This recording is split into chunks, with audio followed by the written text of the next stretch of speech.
Selamun Aleyküm ve Rahmetullahi ve Berekatuhu. Euzubillahimineşşeytanirracim. Bismillahirrahmanirrahim. Salatu vesselamu ala Resulina Muhammedin seyyidil evvelin ve ahirin. Madem Kâle Resulullah sallallahu aleyhi ve sellem Kullu aynen zaniyetin vel maratu izâ sa'tarat femaratul merced fehiye zaniyetun. Peygamber sallallahu aleyhi ve sellem diyor ki her göz zina yapmıştır. Yani harama bakınca zina yapmış gibi oluyor.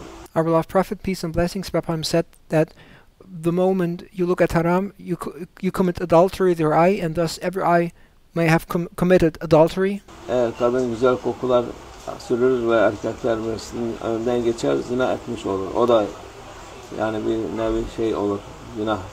And if a woman puts on perfume and then walks in front of men, and that is also considered to be a type of sin and adultery.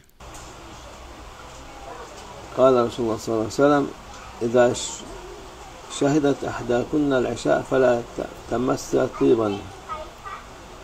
Peygamber sallallahu aleyhi ve sellem buyuruyor ki siz kadınlardan birisi yatsı namazında bulunduğu zaman güzel koku sürülmesin. Yani camide, mescitte koku erkeklere gitmesin diye.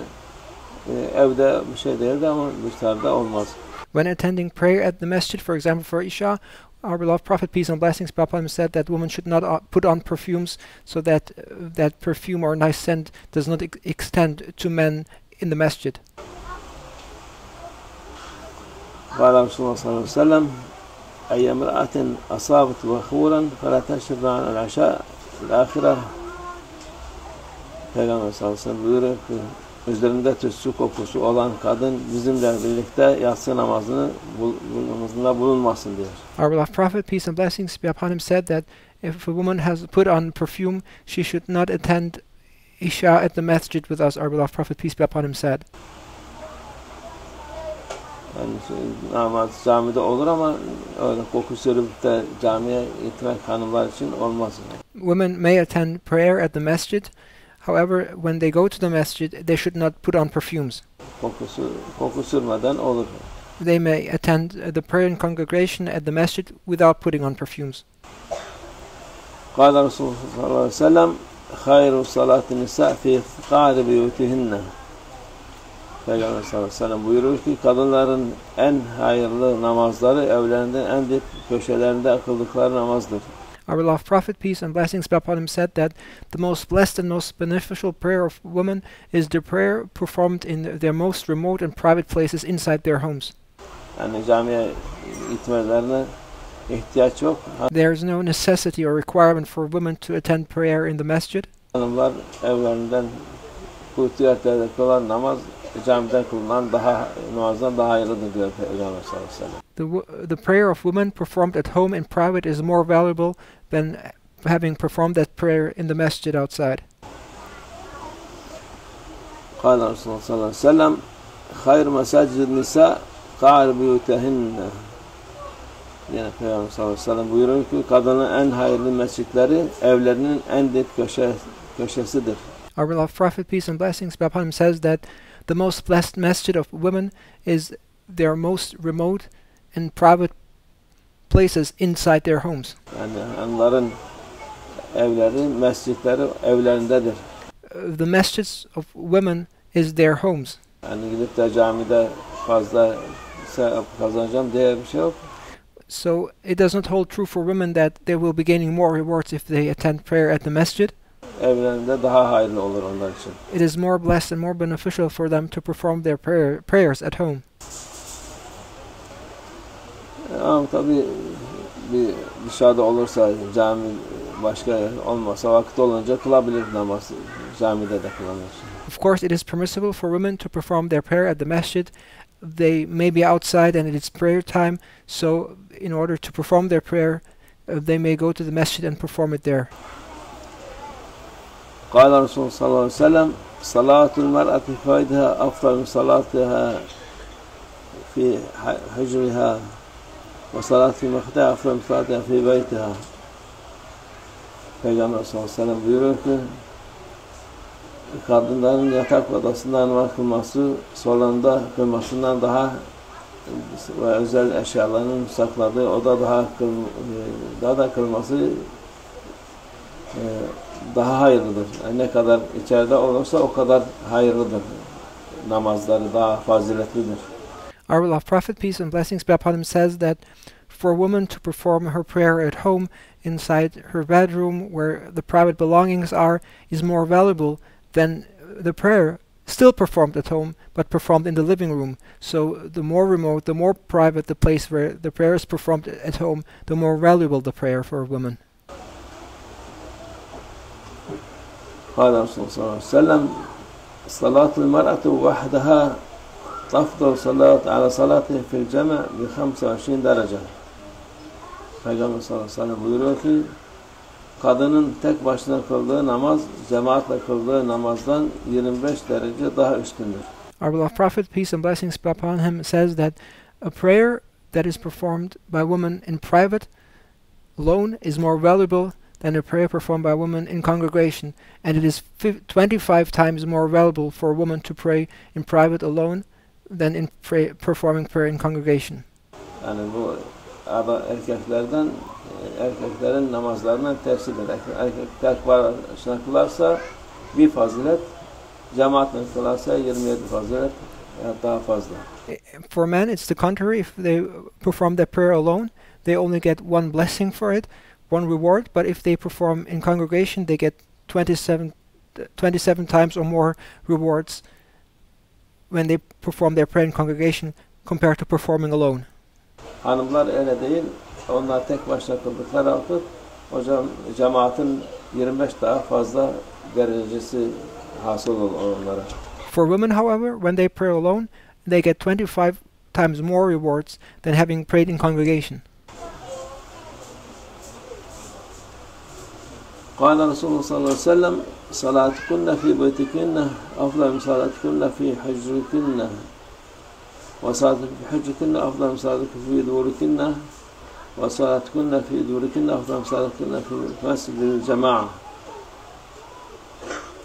Peygamber sallallahu aleyhi ve sellem buyuruyor ki kadınların yatak oda yani köşedeki en dip odasında kıldığı namazı salonda kıldığı namazla Our beloved Prophet, peace and blessings be upon him, says that when a woman performs her prayer in the most private place inside the home, then that is more valuable than having performed the prayer in the living room. So, for example, having performed the prayer in the bedroom is more valuable than the prayer performed in the living room in the home. Orada kıldığı namazı mescitte kıldığı cemaatte kıldığı namazdan daha üstündür. And the prayer performed in the living room is more valuable than the prayer performed in the hallway of the home. And the prayer performed in the hallway is more valuable than the prayer performed in congregation at the masjid for a woman. Yani ne kadar daha uzak olursa insanlardan o kadar üstündür. Yani the prayer for a woman is more valuable the more she is remote from people. Birincisi o dip odada, ikinci salonda kıldığı namaz ondan daha düşüktür. Salonda kıldığı namaz avluda kıldığı namazdan daha üstündür. Avluda kıldığı namaz mescitte cemaatle kıldığı namazdan daha üstündür. So our beloved Prophet, peace be upon him, said that the prayer performed in the most private place in the home is more valuable than the prayer performed in the living room. The prayer performed in the living room is more valuable than the prayer performed in the hallway of the house. And the prayer performed in the hallway of the home is more valuable than the prayer performed in congregation in the masjid for a woman. قال رسول الله صلى الله عليه وسلم أي امرأة تطيبت ثم خرجت المسجد لم تقبل لها صلاتها حتى تغتسل. Peygamber sallallahu aleyhi ve sellem diyor ki herhangi bir kadın güzel kokular sürüldükten sonra çıkıp mescide giderse o kokuyu gidermek için boy abdesti alıncaya kadar namazı kabul olunmaz. When a woman puts on perfume and then goes to the masjid to perform prayer, then her prayers will not be accepted unless she makes a full body ablution and washes that perfume away. Çünkü o koku adamlarda şehvet uyandırıyor. Onun için because that perfume may drive the desires of men. Onun da namazı kılınmaz, başkasının namazına mani olur diye. And when you prevent somebody else's prayers, then your prayers will not be accepted. قال رسول الله صلى الله عليه وسلم لأن تصلي المرأة في بيتها خير لها من تصلي في حجرتها وأن تصلي في حجرتها خير من تصلي من الدار وأن تصلي في الدار خير لها من تصلي في المسجد. Peygamber Resulullah sallallahu aleyhi ve sellem buyuruyor ki kadının o en dip o uzak odasında namaz kılması salonda kılmasından hayırlıdır. Our beloved Prophet, peace and blessings be upon him, again emphasizes that the prayer performed in the most remote place in the home is more valuable than the prayer performed in the living room for a woman. Salonda kılması, avluda kılmasından ve avluda kılması da mescide kılmasından daha hayırlıdır. And the prayer performed in the living room is more valuable than the prayer in the hallway, and the prayer in the hallway in the woman's home is more valuable than her having performed her prayer in congregation at the masjid. Yani onun için evin en dip odası en hayırlıdır. Therefore, the most blessed and the most beneficial place to perform her prayer for a woman is the most remote private place inside the home. Hanımlar için yani camiye gidip de cemaatle kılacağım diye bazı insanlar zanneder ki fazla fazilet kazanacağım. So there's no necessity or requirement for women to go outside to the masjid to perform her prayers, because some people think that that performing prayer in congregation is more valuable, more blessed. But for women, if they perform in private at home alone, that is actually more valuable. Yok ya yoldaysan işte orada burada olsun hadi cemaatle kılarsın namazı ama. But sometimes you are outside and you are here or there, and it's prayer time, then you may perform your prayer in the masjid. Normalde evinde kılması daha hayırlıdır hanımlar için. But as what should happen usually should be that the woman should perform her prayer at home. قال رسول الله صلى الله عليه وسلم ما صلت امرأة صلاة أحب إلى الله من صلاتها في أشد بيتها ظلمة. Peygamber sallallahu aleyhi ve sellem buyuruyor ki Allah katında kadın evinin en karanlık yerinde, en dip bucak yerinde kıldığı namazdan daha sevimli namaz kılmamıştır. Our beloved Prophet, peace and blessings be upon him, says that for Allah Almighty there's nothing dearer than a woman having performed her prayer in the most remote, most private and the darkest place inside her home. Yani Allah katında en sevdiği, Allah'ın sevdiği namaz hanımlar için en insanlardan uzak, en karanlık yerde olan kılınan namazdır. For Allah Almighty, there's nothing more beloved for a woman to perform her prayer in the most private, most remote, or the darkest place inside her home. That is the most like style of prayer for women by Allah Almighty. قال رسول الله صلى الله عليه وسلم لا تمنعوا إماء الله مساجد الله. Peygamber sallallahu aleyhi ve sellem buyuruyor ki gene Allah'ın kadın kullarını Allah'ın mescitlerinden men etmeyiniz. Yani kadınlar camilerden men olmaz ama kılınan namazların fazileti evlerinde kılmalar daha hayırlıdır. Şimdi bu But our beloved Prophet, peace and blessings be upon him, then says, do not prevent women from going to the masjid and do not forbid women to go to the masjid for a prayer.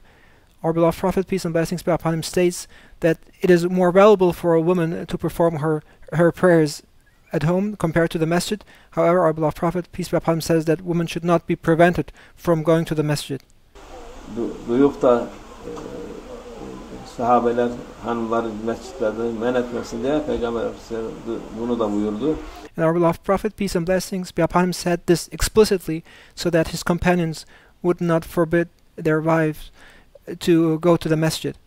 Gene mescitlere onlara da açıktır ama the masjid is still open for women. Daha faziletli olan evlerinde kılınan namaz. But it is more valuable and more blessed for a woman to perform her prayers at home. Yani başka dışarıda olup da vakit kaçıracak şey yapacak diye faziletlidir diye eve bırakayım derse vakitte kaçar, vakit kazaya kalan vakit çok daha günaha girmiş olur. However, when you're outside and it's prayer time, then you should not say, oh, I first go home and pray at home, that's more valuable. In fact, in that situation, you may actually miss the prayer if you wait until going home. You should pray where you are at the masjid and fulfill your duty of having performed your prayer. Onun için kılabildiğini evinde kılsın. Therefore, a woman should, as much as possible, perform her prayers at home. Yetişemediğini de camilerde kılabilir. And those she doesn't manage to perform at home, she should perform at the masjid. Allah kabul etsin. May Allah Almighty accept. Sadaka Resulullah bima qala kama qala. Ziyadeten min şerefin Nebi sallallahu aleyhi ve sellem ve ashabi'l kiram ve ila arwah cemi'il enbiya ve murselin kulama şera'ihim ve arwah a'immatil arba ve ila arwah meşayikhina fi tariqatin Nakşibendiyetil aliyye khasatan imam tariqati ve gavsul khalifa Khaca Bahuddin Muhammed el-Vesil al-Qari Seyyidina Mukhaliq al-Vejwani ve ila Şeyh Şarafuddin al-Avsani ve ila Şeyh Bakır al-Zarsani ve ila Şeyh Muhammed Nazım Adil al-Haqqani وسائر سادات المصدقين ومن حفظت وجوارهم سين الزكاة والإخوان جملة من الشيخ الفاشل هذا الشيخ الحاج مصطفى الله عز وجل شهد شهادة الله تعالى الفاتحة.